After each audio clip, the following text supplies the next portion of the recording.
Hello, it's week 17 of season 5 of the Andy Griffith Show. This week's episode title is Goober Takes a Car Apart. Barney? Goober brings the squad car back to Andy in the courthouse after servicing it. And then Andy reads Goober a letter from me. I'm not in Raleigh on vacation, and I'm having a great time. And then Andy says he's got to go to Mount Pilot for a day and a half, and since I'm gone, he's got nobody to watch the courthouse for him.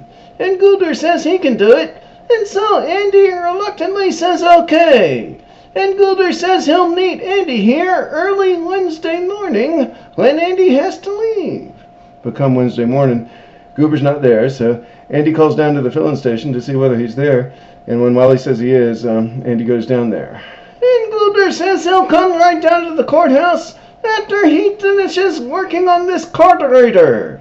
And Andy says all you have to do when you get down there is answer the phone and to say sheriff's office. And to say that the sheriff will be back in a day and a half, and you can take a message, or I'll leave you a number where I can be reached if there's an emergency. That Goober is still paying more attention to the carburetor than to what Andy is saying. So Andy goes home. And then as Andy is leaving the house, he's telling Aunt Dee that he's not sure Goober is capable of this job. And then he finds out that Goober's not even at the courthouse yet. So Andy goes down to the courthouse again and finds Goober in front of it working on that same car, but still not inside answering the phone like he was told to do. And Andy gets mad and says he's going to go get Aunt Bee instead, and he goes home.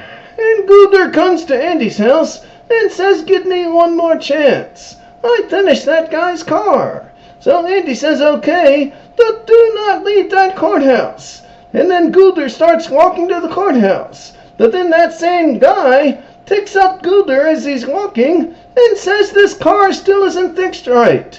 And he says, "Get in. I'll drive you to the courthouse and you can listen to it on the way." And once Goober is there, he takes the engine out of the car and he puts it in the courthouse to listen to it there. And Goober says he can't hear any noise. And Gilly, the guy that owns the car, says put the engine back in the car and drive it, and then you'll hear the noise. And Goober says, "No, I'm supposed to stay here." So when Andy comes back from his trip, he sees that they've got the whole car in the courthouse. Goober tells Andy that he just brought it in pieces. He was determined to find out what was wrong with it. And Andy says, "Well, start taking it apart now to get it out of here." But Goober starts it up instead while Andy is on the phone. And then Gilly says he might want to sell the car. And Andy says he doesn't care, just get it out of here. And then he goes on an errand. And when he comes back, Goober only has it partly taken apart. And now Floyd is sitting in it, saying he might want to buy it. And Andy says again he doesn't care. And he gives Goober an ultimatum. Have this car out by tomorrow morning, or else. So he goes home all mad. And Aunt Bee tells him that while he was gone, she got a message that some other sheriffs from the area are coming by the courthouse to visit him right now.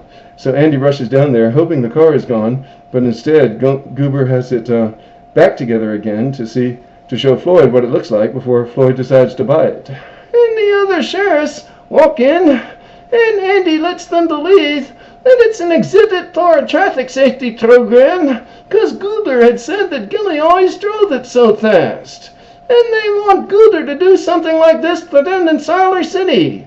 So now Andy wants Goober to leave the car here while the other sheriffs are here. But once they leave, Andy points a rifle at Goober and he says, "Get it out of here right now." Will you be back in next week's episode, Barney? I sure will. Episode 18, The Rehabilitation of Otis. Great. We'll see you then.